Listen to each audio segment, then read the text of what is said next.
dahulu keluar masjid supaya tidak mengganggu jalannya kajian. Baik, ikhwati iman azani Allah wa iyyakum, kita simak saja pada malam hari ini kajian Islam ilmiah bersama Ustaz Dr. Firanda Andirja MA dalam pembahasan tafsir surat An-Naml. Kami segenap kru yang bertugas mengucapkan selamat menyimak dan kepada Ustaz kami persilakan, falyatafadhal masykuran. Bismillahirrahmanirrahim. Assalamualaikum warahmatullahi wabarakatuh. Alhamdulillahi ala ihsani wa syukru lahu ala taufiqihi wa amtinani. Asyhadu an la ilaha illallah wahdahu la syarika lahu ta'ziman li sya'ni wa asyhadu anna Muhammadan abduhu wa rasuluhu ada ila ridwani. Allahumma salli alaihi wa ala alihi wa ashabihi wa ikhwani. Hadirin dan hadirat yang dirahmati oleh Allah Subhanahu wa taala. Pada kesempatan kali ini kita akan membahas kandungan ayat-ayat dalam surat An-Naml ya. Sebagaimana kita ketahui, di antara ibadah yang agung adalah membaca ayat-ayat Al-Qur'an ya. Al-Qur'an muta'abbadun bitilawatihi. Bedanya Al-Qur'an dengan yang lainnya, Al-Qur'an itu membaca ayatnya sendiri sudah merupakan ibadah. Makanya Nabi mengatakan, la aqulu alif lam mim harfun walakin alifu harfun wa lamun harfun wa nun wa mim harfun. Aku tidak mengatakan alif lam mim satu huruf, tetapi alif sendiri satu huruf, lam satu huruf, mim satu huruf. Sehingga kalau orang baca alif lam mim, dia telah membaca 3 huruf. Wal hasanatu bi asyrati amsalihha. Maka dia membaca 3 huruf dapat 30 pahala. Itu baru membacanya, apalagi ditadabburi. Karena Al-Quran itu yang paling utama bukan sekedar membaca, tetapi ditadabburi. Liyadabbaru ayatihi, kata Allah, agar ditadabburi ayat-ayatnya. Kemudian juga Allah berfirman, afala yatadabbarunal Qur'an am ala qulubin aqfaluha. Allah mencela orang-orang musyrikin dengan berkata, kenapa mereka tidak mentadabburi Al-Quran, ataukah hati mereka telah terbelenggu.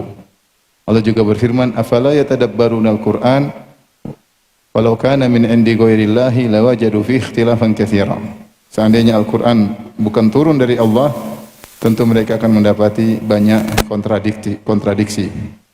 Oleh karenanya, di antara ibadah yang agung adalah membaca Al-Qur'an dengan ditadabburi. Ibnu Qayyim pernah berkata, qira'atu ayatin wahidatin bitadabburin wa ta'aqqulin wa tafahumin khairun min khatmah bila ta'aqqulin wala tadabburin. Kata Ibnu Qayyim rahimahullah dalam perkataannya yang agung, bahwasanya membaca satu ayat saja dengan ditadabburi, dipahami, lebih baik daripada khatam Quran tapi tidak dipahami. Karena dengan dipahami itulah akan berlanjut pada keimanan dan pada amal. Bagaimana cara kita bisa beriman dengan isi Al-Quran? Ya kita harus pahami, gitu tidak? Kalau kita nggak pahami, kita bagaimana menambah iman dengan tidak memahami isinya? Dan bagaimana kita bisa mengamalkan Al-Quran kalau kita tidak pahami? Makanya Fudail bin Iyad pernah berkata, unzilal Quran liyu'mala bih fattakhadhan nasu qira'atahu amala. Al-Quran itu diturunkan untuk diamalkan. Sementara orang-orang menganggap mengamalkan Al-Quran hanya sekedar dibaca. Sementara orang-orang menganggap mengamalkan Al-Quran hanya sekedar dibaca. Padahal Al-Quran diturunkan untuk diamalkan. Nah, untuk bisa diamalkan harus dipahami. Untuk bisa dipahami makanya harus tadabbur. Maka majelis ini, majelis tadabbur Al-Quran, kita berharap diberkahi oleh Allah Subhanahu wa taala. Apalagi telah disebutkan dalam hadis, ma jalasa qaumun fi baitin baitillah yatluna kitaballah wa yatadarasunahu bainahum. Tidaklah suatu kaum duduk di masjid kemudian baca ayat-ayat Allah kemudian mempelajari ayat-ayat tersebut, di antaranya mentadabburinya, illa nazalat alaihimus sakinah wa hafat bihimur rahmah ya wa hafat bihimul malaikah wa ghasyat bihimur rahmah. Kecuali turun ketenangan, malaikat akan turut hadir dan rahmat Allah akan meliputi mereka. Semoga kita termasuk dari majelis tersebut. Amin ya rabbal alamin. Taib, kita akan mulai pada kesempatan kali ini pertemuan perdana tentang surat An-Naml ya. Surat An-Naml disebut surat An-Naml. An-Naml artinya apa? Semut ya. Semut akhir-akhir ini agak terkenal, semut ya. Terutama ketika ada orang ngaku bisa bahasa semut. Jadi semut lagi naik daun, Karena ada yang mengaku bisa bahasa semut ya. Mungkin di antara antum juga ada yang bisa ya. Jadi ada cerita ya. Ada seorang dia ngaku bisa ngerti bahasa semut. Saya bukan cerita kawan kita, saya cerita orang lain. Jadi ada orang ngaku bisa bahasa semut. Dia cerita di sebuah kebun, bahwasanya saya biasa bicara dengan semut, kata dia. Kalau semut masuk rumah, saya bilang pergi, dia akan pergi. Jadi semut itu ngerti apa yang saya bicarakan. Akhirnya dia bicara, yang dengar agak bingung, cuma mau nyalahkan gimana, membenarkan bagaimana. Akhirnya ketika mereka mau keluar dari kebun, ada salah satu orang yang iseng. Kata dia, Pak, ini ada semut di sini. Dia masuk ke kebun, coba Bapak usir. Kita lagi perhatikan nih Pak, langsung praktek sekarang, suruh usir. Kata Bapak tadi, enggak, saya spesialis semut rumah, kalau kebun enggak bisa. Ini cerita nyata ya. Jadi disebut surat An-Naml karena dalam Al-Quran ini, dalam surat An-Naml ada lafal An-Naml, dan demikian ciri-ciri penamaan Al-Quran. Dicari nama-nama yang lafal-lafal yang jarang disebutkan atau tidak tersebutkan dalam surat-surat yang lain ya. Seperti misalnya, atau yang pertama kali disebut dalam Al-Quran, seperti surat Al-Insan, hal ata alal insan. Ternyata dinamakan juga surat Amsyaj, karena lafal Amsyaj tidak ada dalam Al-Quran kecuali dalam surat Al-Insan. Demikian juga surat An-Naml, lafal An-Naml tidak ada kecuali dalam surat An-Naml. Qalat namlatun ya ayyuhan namlu dukhulu masakinakum la yahtimannakum Sulaiman wa junuduhu wa hum la yash'urun. Ketika ada seekor semut menasihati semut-semut yang lain, dia berkata, ya ayyuhan namlu, wahai para semut sekalian. Kalau bahasa kita, wahai semua yang merasa semut tanpa terkecuali. Udkhulu masakinakum, masuklah kalian dalam rumah-rumah kalian. La yahtimannakum Sulaiman wa junuduhu, jangan sampai kalian keinjak Sulaiman dan pasukannya. Wa hum la yash'urun, sementara mereka tidak sadar. Dari situ surat ini disebut dengan surat An-Naml. Dan ini yang masyhur. Sebagian ulama menamakan surat dengan surat yang lain. Ada yang menamakan dengan surat Sulaiman. Kenapa disebut surat Sulaiman? Karena kisah Sulaiman paling panjang dalam surat An-Naml. Kisah Nabi Sulaiman disebutkan dalam surat-surat yang lain, tapi paling panjang dalam surat apa? Dalam surat An-Naml. Ada yang mengatakan surat Al-Hudhud, karena lafal Al-Hudhud tidak ada kecuali dalam surat An-Naml. Ya. Ma liya la aral hudhuda am kana minal ghaibin. Ketika Sulaiman ngumpulin pasukannya, kata dia, kok burung hudhud tidak kelihatan? Ya. Kenapa tidak hadir ya? Tidak kelihatan atau tidak hadir. Sehingga ada yang menamakan surat Al-Hudhud. Demikian ini karena mencari lafal yang tidak disebutkan pada surat-surat yang lain. Baik. Surat ini namanya jadi surat An-Naml, ada yang menyebut surat Sulaiman, ada yang menyebut surat apa? Al-Hudhud. Baik. Surat ini adalah surat Makkiyah. Apa maksudnya surat Makkiyah? Apa maksudnya surat Madaniyah? Surat Makkiyah itu surat yang turun sebelum Nabi berhijrah. Sebelum Nabi berhijrah. Dan surat Madaniyah yaitu surat yang turun setelah Nabi berhijrah. Sehingga ada sebagian surat yang semua ayatnya Makkiyah, dan ada sebagian surat yang semua ayatnya Madaniyah. Ada surat yang digabungkan, sebagiannya Makkiyah, sebagiannya Madaniyah. Jadi penamaan surat ini jenisnya diklasifikasikan dengan nama tempat, Makkah, Madinah. Tetapi sebenarnya yang menjadi patokan adalah waktu, sebelum hijrah dan sesudah apa? Hijrah. Maka jika disebut surat Makkiyah, maksudnya surat turun sebelum Nabi berhijrah. Kalau disebut surat Madaniyah, berarti surat turun setelah Nabi berhijrah. Apa faedahnya mengenali Makkiyah dan Madaniyah? Kita mengenali tentang nuansa surat tersebut. Kalau surat Makkiyah nuansanya berarti audiensnya adalah Abu Jahal dan teman-temannya. Rasulullah belum berhijrah. Siapa yang mendengar surat-surat tersebut? Abu Jahal, Abu Lahab, CS ya. Oleh karenanya nuansa ayatnya terkait dengan iman kepada hari akhirat, karena mereka mengingkari hari akhirat. Iman terhadap Al-Quran, karena mereka mengingkari Al-Quran adalah firman Allah. Iman tentang Muhammad Rasulullah, karena mereka mengingkari Muhammad utusan Allah Subhanahu wa ta'ala. Ini nuansa surat-surat Makkiyah tentang hari akhirat, tentang adab neraka. Demikian juga tentang cerita-cerita kisah-kisah Nabi masa lalu untuk menguatkan Nabi. Allah menceritakan kisah Nabi-Nabi terdahulu untuk menguatkan hati Nabi sallallahu alaihi wasallam. Adapun surat Madaniyah maka audiensnya kaum muslimin ketika itu, atau tentang orang-orang munafik. Karena di Madinah sudah ada orang-orang munafik. Di Mekah belum ada orang munafik, baru muncul di Madinah. Kemudian surat Madaniyah nuansanya ada masalah hukum, ya. Masalah hukum-hukum, karena hukum-hukum turun ketika di Madinah banyak. Jadi dengan mengetahui surat ini Makki atau Madaniyah memberi gambaran kepada kita untuk membantu bahwasanya surat ini turun kondisi Nabi sedang di Mekah, sedang dikejar-kejar oleh orang musyrikin, sedang diintimidasi, para sahabat disiksa, seperti itu. Turunlah surat-surat Makkiyah untuk membantah orang-orang musyrikin yang mengingkari hari kiamat. Baik, kita mulai ayat yang pertama. Allah Subhanahu wa taala berfirman, Tasin tilka ayatul Qur'ani wa kitabim mubin. Tasin disebut dengan al-huruf al-muqatta'ah, yaitu huruf-huruf yang dibaca per huruf, bukan per kata. Bukan dibaca tos, ya. Yasin tidak dibaca yas, tapi dibaca per huruf, ya, sin. Alif lam mim tidak dibaca alam, tapi alif lam mim. Makanya disebut al-huruf al-muqatta', huruf yang diputus-putus. Maksudnya dibaca per huruf, dibaca per huruf. Khilaf di kalangan para ulama tentang makna dari al-huruf al-muqatta'ah yang Allah bawakan di awal-awal surat. Tapi pendapat yang paling kuat adalah yang menyatakan bahwasanya huruf-huruf tersebut dibawakan oleh Allah di awal-awal surat sebagai bukti bahwasanya Al-Quran itu adalah firman Allah Subhanahu wa taala. Al-Quran adalah mukjizat. Al-Quran adalah mukjizat. Sehingga Allah datangkan di awal sebagian surat huruf-huruf hijaiyah.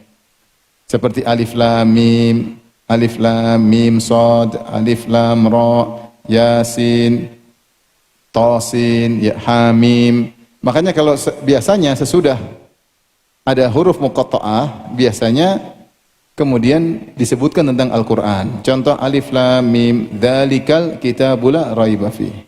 Alif lam mim kemudian Allah sebutkan itulah Al-Quran. Seperti ini, Tasin tilka ayatul Quran wa kitabim mubin. Setelah itu Allah sebut tentang apa? Al-Quran. Seperti Toha, ma anzalna alaikal Quran. Allah langsung turun sebut tentang apa? Al-Quran. Alif lam ra, alif lam mim sad, kitabun unzila ilaika fala yakun fi sadrika harajun. Kitabun anzalnahu ilaika. Setelah alif lam mim, setelah alif lam ra. Jadi biasanya kalau setelah huruf muqatta'ah disebut tentang Al-Quran. Sebagai isyarat bahwasanya Al-Quran itu bukan karangan Muhammad sallallahu alaihi wasallam. Seandainya karangan Muhammad, tentu kalian bisa bikin seperti Al-Quran. Buktinya Al-Quran ini turun dengan huruf hijaiyah, bahasa yang kalian banggakan, bahasa Arab. Namun kalian tidak bisa mendatangkan semisal Al-Quran. Makanya Al-Quran disebut mukjizat, mukjiz, yaitu karena Allah menantang orang-orang Arab untuk bisa mendatangkan semisal Al-Quran. Sebagaimana dikatakan oleh Ibnu Katsir rahimahullahu taala, mukjizat para nabi terkait dengan apa yang lagi viral di zamannya. Kemudian Allah berikan mukjizat yang mengungguli seluruh yang viral tersebut.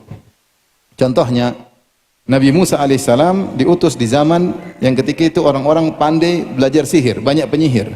Mereka bangga-bangga dengan sihir mereka yang hebat. Maka Allah datangkan yang bukan sihir, tapi asli. Di mana kayu bisa berubah menjadi apa? Menjadi hewan, ular. Ya, sehingga mukjizatnya mirip dengan apa yang sedang viral tapi mengungguli. Akhirnya para penyihir beriman karena mereka tahu apa yang dibawa oleh Musa ini bukan sihir. Ya. Karena mereka tahu ciri-ciri sihir karena mereka penyihir. Ini contoh. Contohnya Nabi Isa alaihissalam diutus oleh Allah di zaman yang lagi viral pengobatan. Namun ada beberapa penyakit yang mereka tidak mampu sembuhkan, seperti penyakit baros, seperti penyakit buta. Maka Allah mengirim Nabi Isa dengan mukjizat yang terkait dengan hal itu. Maka Nabi Isa bisa menyembuhkan orang buta, penyakit baros, wa uhyil mauta, bahkan Nabi Musa menghidupkan orang yang sudah mati biiznillah, dengan izin Allah Subhanahu wa taala. Maka dia mengungguli semua yang ada karena itu adalah tanda bahwasanya dia utusan Tuhan. Contohnya Nabi Yusuf alaihissalam di zaman orang-orang lagi jago mentafsirkan mimpi. Tetapi kalau mereka tafsirkan mimpi, terkadang benar 90%, akurasinya tidak 100%. Tetapi ketika Nabi Yusuf yang menafsirkan mimpi, akurasinya 100%. Tidak ada kesalahan, 0% kesalahan. Probability-nya 100%. Menunjukkan dia seorang nabi. Karena tidak ada yang bisa tahu menafsirkan mimpi dengan 100% kecuali utusan Tuhan. Ya. Contoh, sebut lagi kaum Nabi Hud alaihissalam. Dengan apa diberi mukjizat? Di antaranya kekuatannya. Karena kaum Ad lagi sombong dengan kekuatannya, bahkan disebutkan dalam buku tafsir, satu orang bisa menghancurkan satu kampung. Cukup kirim satu orang, satu kampung habis. Kaum Ad, ya, disebut tubuh mereka kuat. Ya. Wazadakum fil khalqi bastah. Allah tambahkan pada kalian tubuh yang kuat dibandingkan nenek moyang kalian, dibandingkan Nuh dan kaumnya. Tetapi Nabi Hud tantang mereka, ya. Kata Nabi Hud, "Fakiduni jami'an thumma la tunzirun. Inni tawakkaltu 'ala Allahi rabbi wa rabbikum."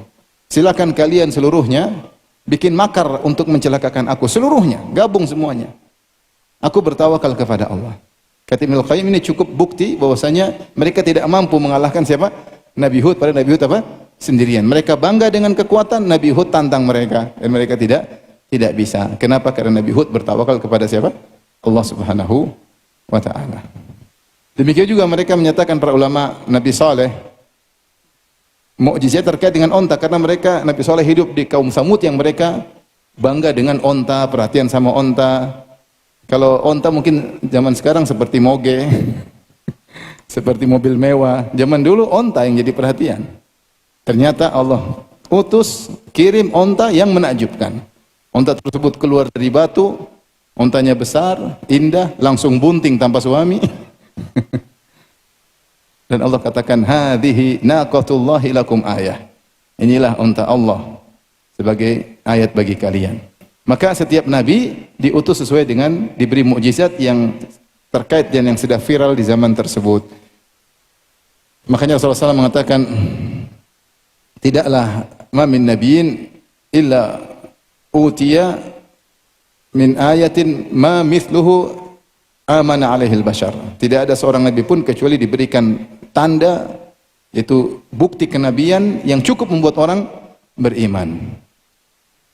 Ya, wa innamal ladzi utitu kana wahyan, ya, yuha ilayya. Adapun mukjizatku adalah Al-Qur'an yang diwahyukan kepadaku. Nah, di zaman Nabi sallallahu alaihi wasallam yang lagi viral adalah syair-syair. Mereka bangga-bangga syair-syair, orang yang bisa syair orang yang hebat.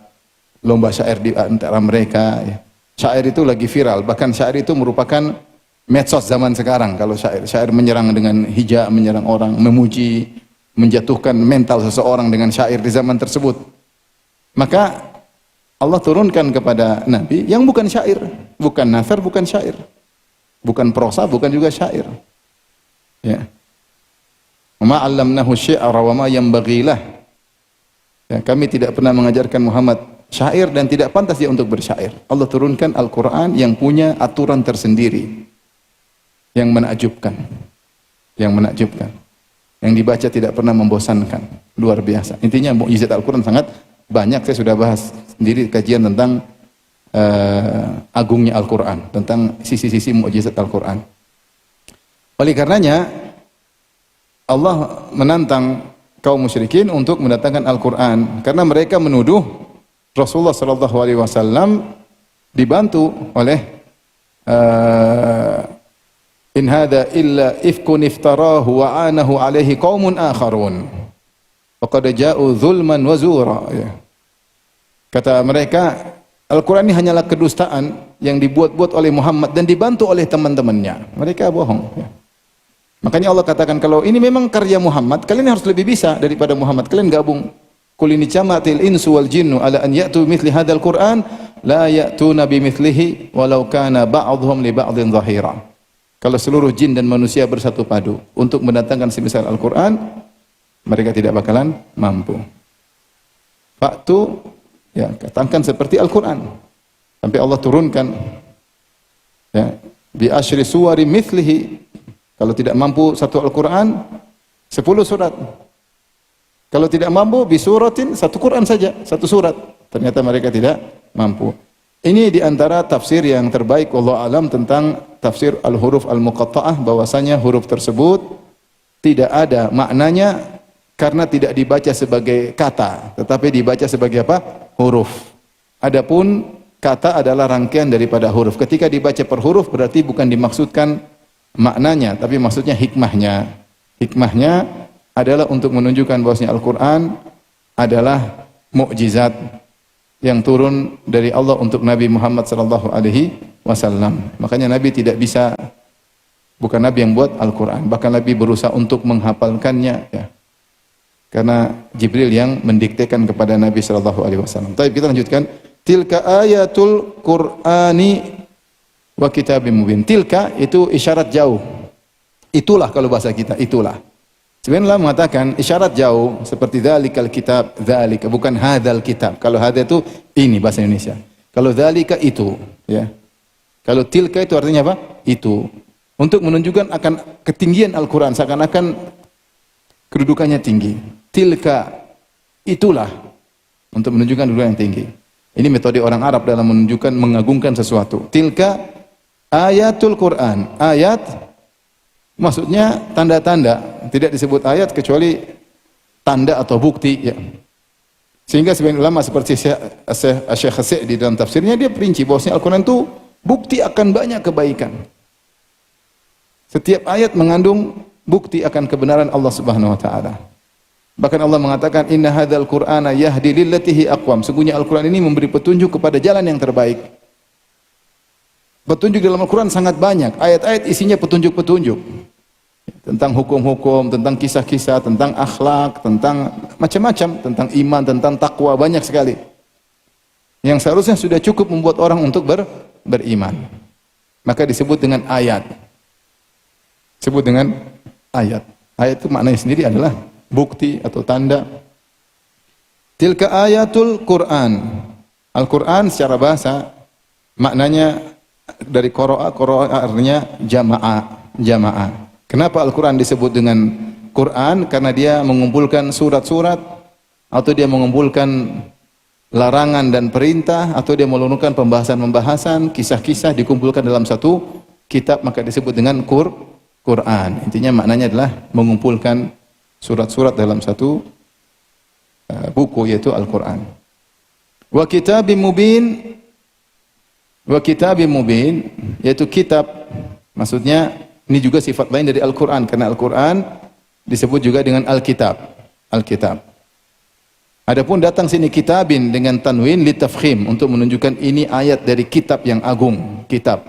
Di antara metode orang Arab untuk mengagungkan suatu, mereka mentanwinkan. Nanti di sini juga ada min ladun hakimin alim, hakimin, ya. Ditanwinkan untuk diagungkan. Ya, ini datang dalam Al-Quran banyak, dalam hadis-hadis banyak. Contoh seperti hadis Nabi SAW, man yuridillahu bi khairan yufaqihu fid din. Siapa yang Allah ingin khairan, ditanwinkan. Siapa yang Allah ingin bagi dia kebaikan yang agung, Allah akan buat dia paham tentang agama. Bukan sembarang kebaikan. Khairan kata Ibnu Hajar litafkhim, untuk menunjukkan besarnya kebaikan tersebut. Taib wa kitabin, Al-Quran disebut kitab karena dia ditulis maktub. Kitab fi'al, wazannya fi'al, maknanya maf'ul, yaitu kitab, maknanya maktub, seperti firash, mafrush, ghirash, magrush, ya. Giras, magrus, ya.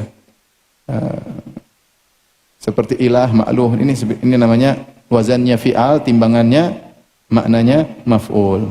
Kayaknya tidak paham, ya. Tapi saya lihat kayak paham gitu, Masya Allah, keren. Keren. Wa kitabin mubin. Adapun mubin dalam bahasa Arab diambil daripada abana. Abana bisa maknanya fi'il lazim, bisa maknanya fi'il muta'addi.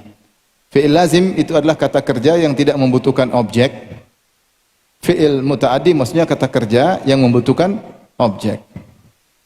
Seperti fi'il lazim, contohnya dalam bahasa Indonesia apa? Tidak butuhkan objek. Contohnya apa? Tidur, butuh objek. Kenyang, butuh objek. Kalau makan, butuh objek. Paham, butuh objek yang dipahami. Paham? Di antaranya jelas. Jelas butuh objek enggak? Tidak. Kalau menjelaskan, butuh objek. Paham? Jelas itu tidak butuh objek. Kalau menjelaskan, butuh objek. Nah, dalam bahasa Arab, Kata kerja yang tidak butuh objek namanya fi'il lazim. Yang butuh objek namanya muta'addi. Nah, abana jadi mubin itu isim fa'il dari kata kerja fi'il abana. Abana ini bisa dua maknanya. Terkadang dia fungsinya seperti fi'il lazim sehingga kita artikan kitabin bayyin, yaitu kitab yang jelas. Terkadang maknanya abana, maknanya yubayyin. Dan Al-Quran datang ayatin mubayyinat, ya, terkadang ayat-ayat disifati dengan mubayyinat yang menjelaskan. Maka dalam Al-Quran memiliki sifat terhadap ayat-ayatnya bayyinah, yaitu jelas, dan terkadang maksudnya juga sekaligus mubayyinah, menjelaskan. Dari sisi ayatnya jelas, dan setiap ayat tersebut juga mubayyinah, menjelaskan. Ini makna mubin, yaitu jelas dan menjelaskan. Catat ya, mungkin keluar di ujian, mungkin. Baik.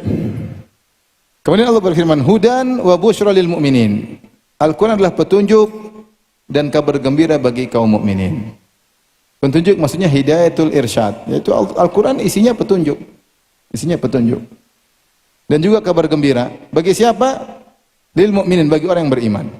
Bukankah Al-Quran petunjuk bagi semua manusia? Jawabannya benar. Dalam Al-Quran ayat yang lain Allah berfirman, Syahrul Ramadan alladzi unzila fihi al-Quran hudal lin-nasi wa bayyinatin minal huda wal furqan. Bulan Ramadan yang Allah turunkan Al-Quran di bulan tersebut. Hudal lin-nas, petunjuk bagi manusia. Manusia mau kafir, mau beriman, Al-Quran petunjuk bagi mereka. Karena Al-Quran menjelaskan. Sebagaimana Nabi menjelaskan bagi orang beriman, Nabi juga menjelaskan bagi orang kafir. Tetapi yang bisa mengambil faedah adalah orang yang beriman. Yang benar-benar bisa mengambil faedah adalah orang yang beriman. Makanya dalam ayat yang lain Allah mengatakan hudal linnas, petunjuk bagi manusia. Dalam ayat ini Allah mengatakan hudan wa busyra lil mu'minin. Petunjuk yang bagi orang beriman yang benar-benar bisa mengambil petunjuk orang beriman. Syekh Utsaimin berkata, semakin seorang menambah keimanannya, dia semakin bisa mengambil petunjuk dari Al-Quran. Semakin dia semakin beriman, maka semakin dia bisa mengambil pelajaran dari Al-Quran. Karena Allah mengkaitkan sifat petunjuk dengan sifat iman.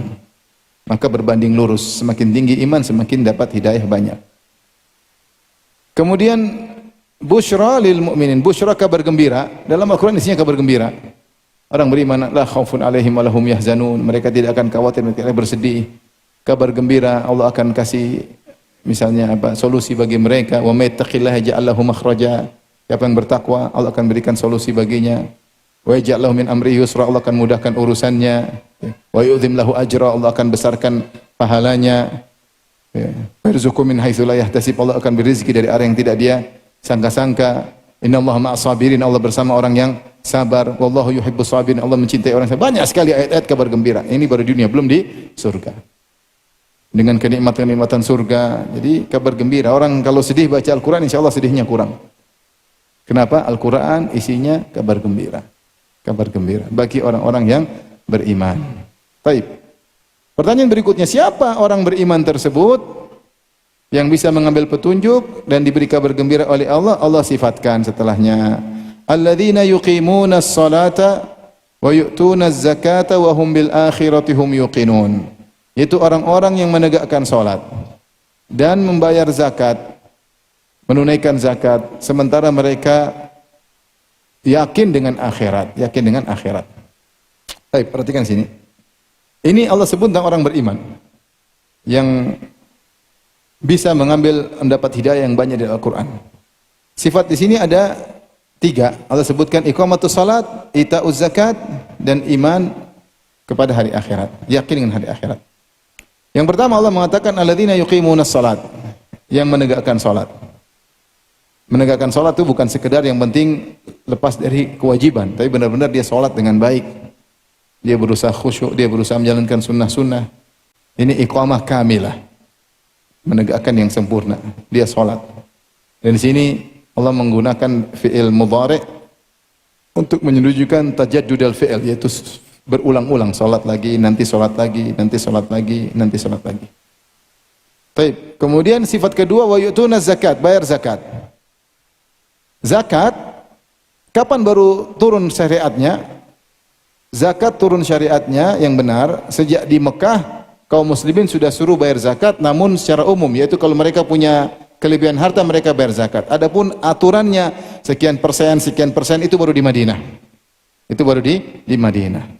Jadi yang terkenal di kalangan fuqaha bahwasanya syariat zakat baru turun tahun kedua Hijriyah, maksudnya aturan baku bahwasanya zakat emas, perak, sekian zakat misalnya tanaman tumbuhan, zakat ini ada aturannya. Zakat hewan itu baru di Madinah.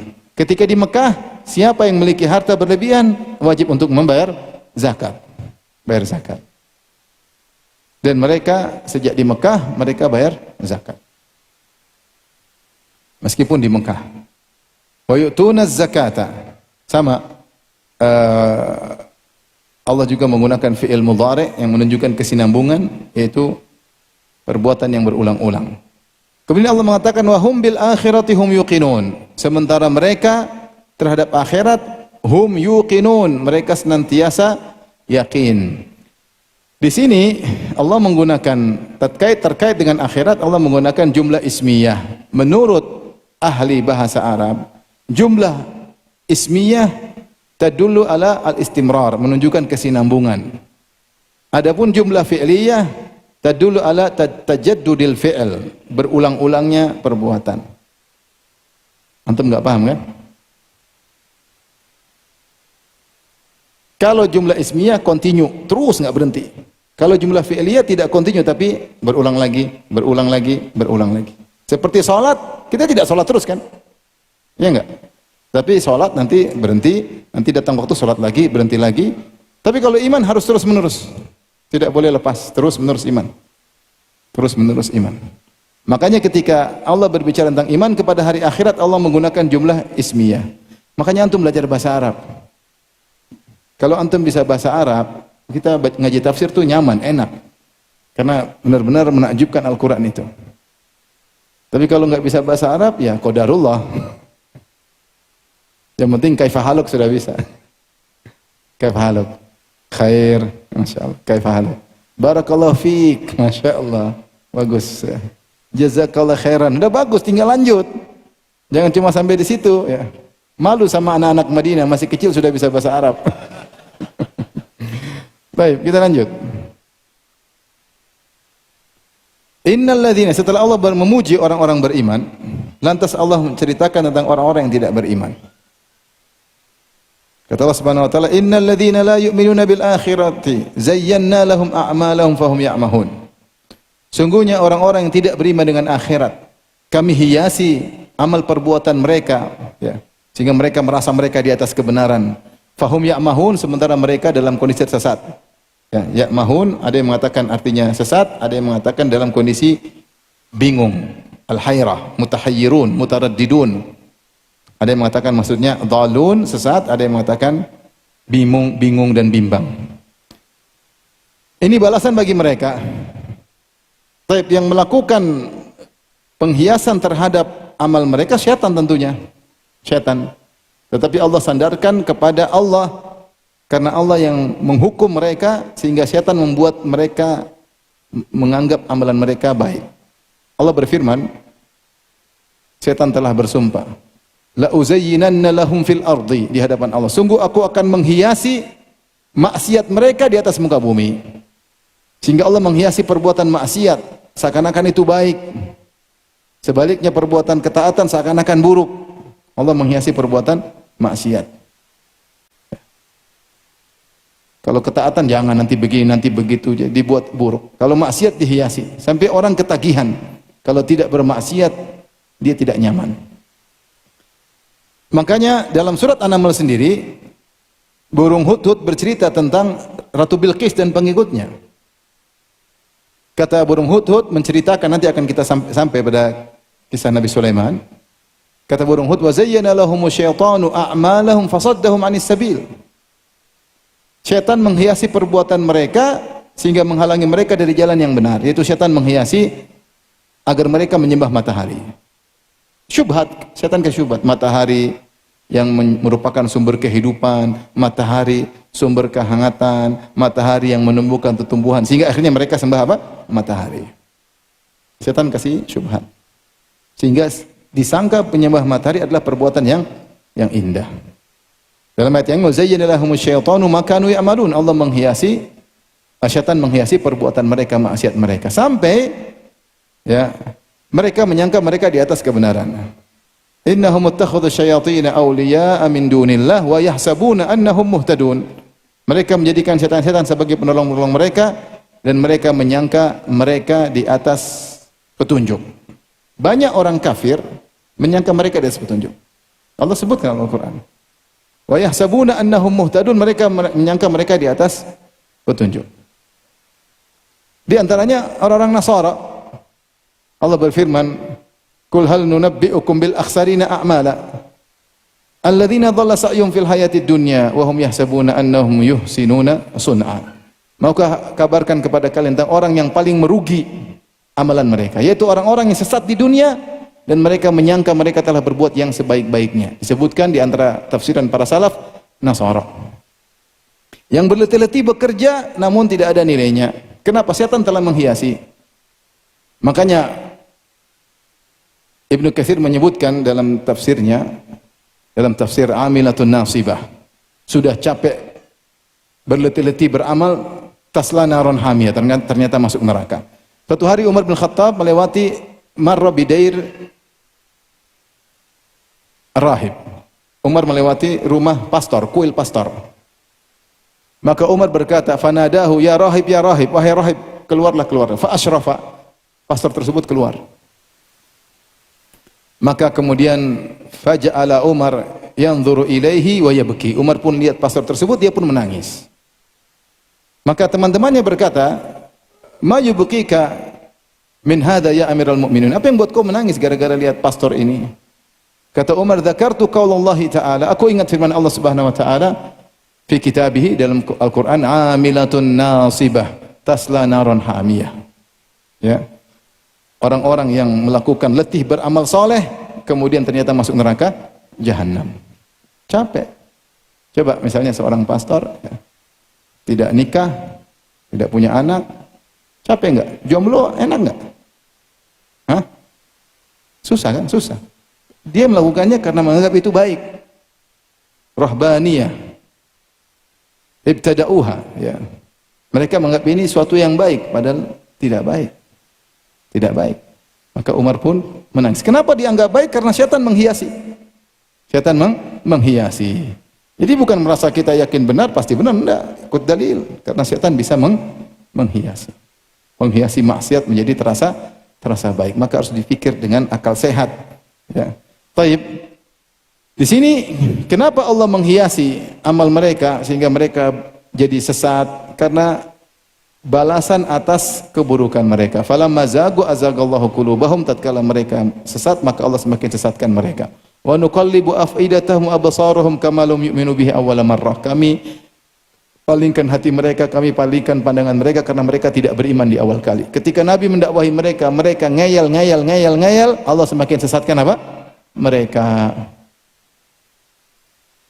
Ulaika alladzina lahum su'ul adzab. Bagi mereka azab yang buruk, wa hum fil akhirati humul akhsarun, dan mereka di akhirat adalah orang yang paling merugi. Di sini Allah menggunakan lafal isim tafdhil, al-akhsar. Al-akhsar dalam bahasa Indonesia artinya yang paling merugi. Ada nama paling. Al-afdal yang paling mulia. Kalau khasir rugi, merugi. Al-akhsar paling merugi. Kenapa Allah sebutkan mereka ini paling merugi? Karena mereka ini di neraka yang paling parah azabnya karena mereka musyrikin. Karena di neraka azab bertingkat-tingkat, Yang paling parah adalah orang-orang musyrikin. Yang menduakan Allah, mensekutukan Allah Subhanahu wa taala. Maka mereka di neraka, wa hum fil akhirati humul akhsarun. Mereka di akhirat, mereka adalah orang-orang yang paling merugi, Kalau kita baca tentang bagaimana kerugian yang mereka rasakan luar biasa ya. Sampai Allah sebutkan misalnya Allah hadirkan mereka dengan sesembahan mereka. Allah berkata sebagian musyrikin ada yang nyembah malaikat. Maka Allah berkata kepada malaikat, "Ahaula'i iyyakum kanu ya'budun?" Wahai malaikat, apakah mereka dulu sembah kalian? Malaikat bilang enggak, bal kanu ya'budunal jinna, mereka dulu sembah jin. Yang mereka sembah berlepas diri. Ini suatu merugikan sekali. Sama Allah hadirkan orang Nasara di hadapan Nabi Isa pada hari kiamat kelak. Terus Nabi Isa berlepas diri. Allah bertanya, "Anta qulta lin-nasi ittakhiduni wa ummiya ilahaini min dunillah?" Wahai Isa, apakah kau dulu mengatakan kepada umatmu, jadikan aku dan ibuku tuhan-tuhan selain Allah? Nabi Isa berkata, qala subhanaka ma yakunu li an aqula ma laysa li bihaq. Ya. Azan. Baik. Azan dulu baru salat dulu ya. Azan salat berlanjut. Baik. Kita salat dulu, insyaallah kita lanjutkan.